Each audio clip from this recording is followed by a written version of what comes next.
नमस्कार दोस्तों, आप देख रहे हैं ईटी हिंदी का मार्केट रिपोर्ट कार्ड।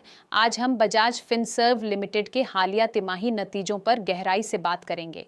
यह समझना बेहद जरूरी है कि इन नतीजों का एक निवेशक के तौर पर आपके लिए क्या मतलब है। तो चलिए इस वित्तीय विश्लेषण की शुरुआत करते हैं।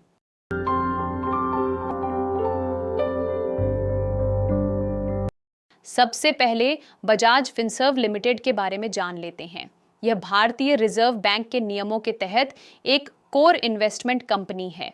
आसान शब्दों में कहें तो यह कंपनी विभिन्न वित्तीय सेवा व्यवसायों के लिए एक होल्डिंग कंपनी के रूप में काम करती है।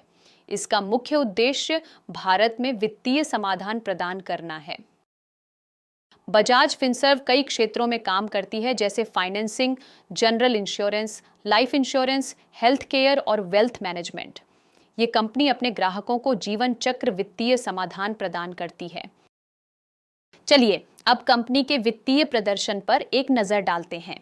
हम पहले समेकित कंसोलिडेटेड नतीजों का विश्लेषण करेंगे, जो कंपनी के सभी व्यवसायों को मिलाकर उसकी कुल वित्तीय स्थिति को दर्शाते हैं। जून 2025 को समाप्त तिमाही में कंपनी की कुल आय, जिसे टोटल इनकम कहते हैं, 35,451.34 करोड़ रुपए रही। ये पिछले साल की इसी तिमाही के 31,480.14 करोड़ रुपए की तुलना में 13% की वृद्धि दर्शाती है। ये आपके लिए एक सकारात्मक संकेत है कि कंपनी की कमाई लगातार बढ़ रही है। कंपनी का कर पश्चात लाभ, जिसे प्रॉफिट आफ्टर टैक्स या पैट कहते हैं, इस तिमाही में 2,789.05 करोड़ रुपए रहा। यह पिछले साल की इसी तिमाही के 2,137.70 करोड़ रुपए की तुलना में 30% की शानदार वृद्धि है। पैट कंपनी की वास्तविक कमाई को दर्शाता है, जो शेयरधारकों के लिए उपलब्ध होती है। प्रति शेयर आय, जिसे अर्निंग्स पर शेयर या ईपीएस कहते हैं, बुनियादी आधार पर 17.5 रुपये प्रति शेयर रही। पिछले साल यह 13.4 रुपये थी। ईपीएस यह बताता है कि कंपनी ने प्रत्येक शेयर के लिए कितना लाभ कमाया है, जो निवेशकों के लिए एक महत्वपूर्ण मीट्रिक है। अब हम कंपनी के स्टैंडअलोन वित्तीय नतीजों पर एक नजर डालते हैं। स्टैंडअलोन नतीजे केवल होल्डिंग कंपनी के प्रदर्शन को दर्शाते हैं, जबकि समेकित नतीजे सभी सहायक कंपनियों को शामिल करते हैं। स्टैंडअलोन आधार पर जून 2025 को समाप्त तिमाही में कुल आय 454.28 करोड़ रुपए रही। पिछले साल की इसी तिमाही में यह 917.74 करोड़ रुपए थी। स्टैंडअलोन कर पश्चात लाभ 329.92 करोड़ रुपए रहा, जबकि पिछले साल यह 633.04 करोड़ रुपए था।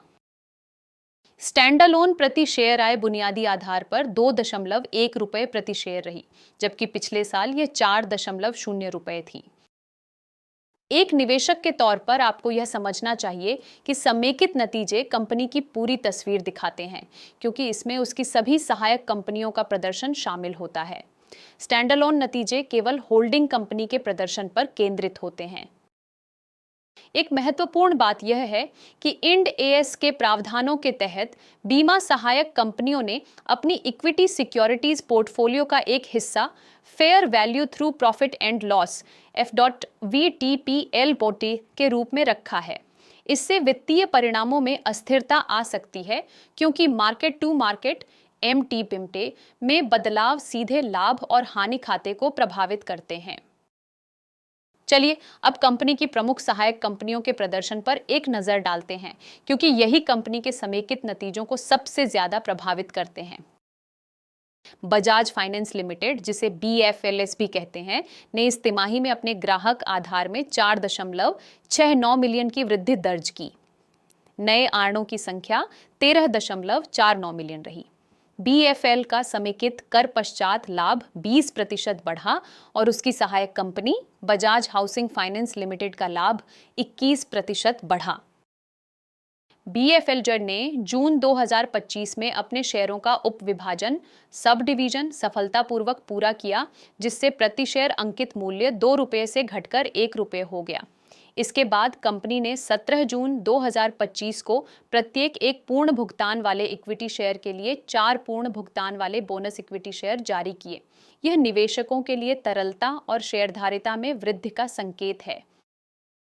Bajaj Allianz general insurance company limited, जिसे BTAG कहते हैं, ने सकल लिखित प्रीमियम में 9% की वृद्धि दर्ज की, जो 5,202 करोड़ रुपए रहा। कंपनी का कर पश्चात लाभ 15% बढ़ा।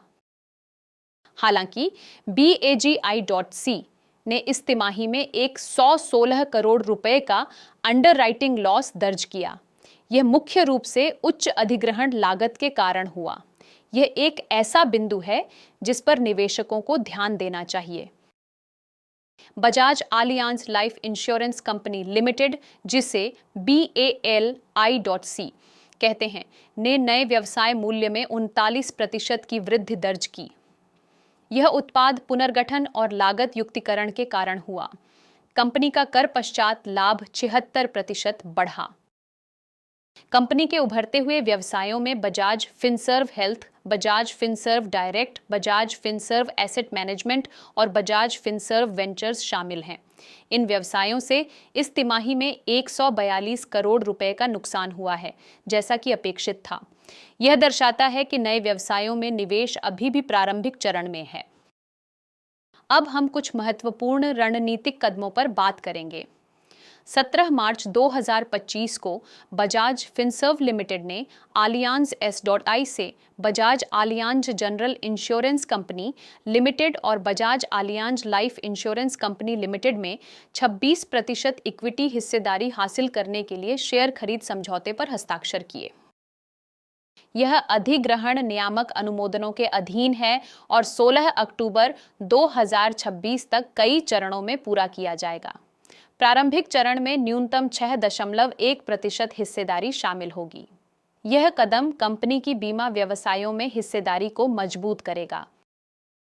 7 मई 2025 को कंपनी ने Bajaj Finserv employ stock option scheme के तहत 11,51,123 इक्विटी शेयर आवंटित किए। ये शेयर 13 मई 2025 को B.SY लिमिटेड और national stock exchange of India limited में सूचीबद्ध हुए। कंपनी ने 21 मार्च 2025 को समाप्त वर्ष के लिए कर प्रावधान का पुनर्मूल्यांकन किया है।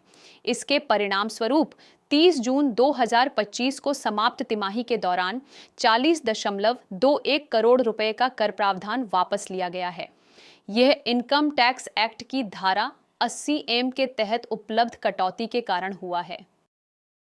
अब हम ऑडिटर्स की राय पर आते हैं।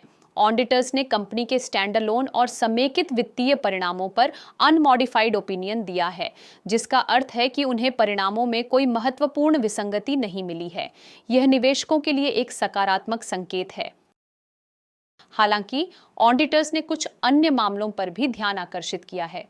उन्होंने बताया है कि 21 मार्च 2025 को समाप्त तिमाही के आंकड़े पिछले पूरे वित्तीय वर्ष के ऑडिट किए गए आंकड़ों और पिछले वित्तीय वर्ष की तीसरी तिमाही तक के प्रकाशित अनऑडिटेड आंकड़ों के बीच के बैलेंसिंग फिगर्स हैं। ऑडिटर्स ने यह भी बताया है कि उन्होंने 4 सहायक कंपनियों के वित्तीय परिणामों की समीक्षा नहीं की है। इन सहायक कंपनियों का कुल राजस्व 26,981 करोड़ रुपए, कुल कर पश्चात लाभ 4,913.25 करोड़ रुपए और कुल व्यापक आय 4,370.05 करोड़ रुपए है। इसके अलावा 9 सहायक कंपनियों के वित्तीय परिणामों की भी ऑडिटर्स द्वारा समीक्षा नहीं की गई है। इन कंपनियों का कुल राजस्व 349.53 करोड़ रुपए और कुल नुकसान 146.40 करोड़ रुपए हैं। ऑडिटर्स ने कहा है कि ये आंकड़े समूह के लिए मटेरियल नहीं हैं। कुल मिलाकर बजाज फिनसर्व लिमिटेड ने जून 2025 को समाप्त तिमाही में मजबूत वित्तीय प्रदर्शन दिखाया है, खासकर समेकित आधार पर। सहायक कंपनियों, विशेष रूप से बजाज फाइनेंस लिमिटेड, ने अच्छा प्रदर्शन किया है। रणनीतिक अधिग्रहण और कर्मचारी स्टॉक ऑप्शन स्कीम जैसे कदम कंपनी के भविष्य के विकास के लिए महत्वपूर्ण हैं। हालांकि उभरते व्यवसायों में शुरुआती नुकसान और बीमा क्षेत्र में कुछ लेखांकन परिवर्तनों पर नजर रखना महत्वपूर्ण है। एक निवेशक के तौर पर आपको कंपनी के समेकित परिणामों पर अधिक ध्यान देना चाहिए, क्योंकि वे कंपनी की पूरी तस्वीर प्रस्तुत करते हैं। बीमा क्षेत्र में अधिग्रहण और सहायक कंपनियों का प्रदर्शन भविष्य में कंपनी के विकास को गति दे सकता है। तो दोस्तों, यह था बजाज फिनसर्व लिमिटेड के तिमाही नतीजों का हमारा विस्तृत विश्लेषण। उम्मीद है कि यह जानकारी आपको अपने निवेश संबंधी निर्णय लेने में मदद करेगी। अगर आपके कोई सवाल हैं या आप किसी और कंपनी के बारे में जानना चाहते हैं तो कृपया कमेंट सेक्शन में बताएं।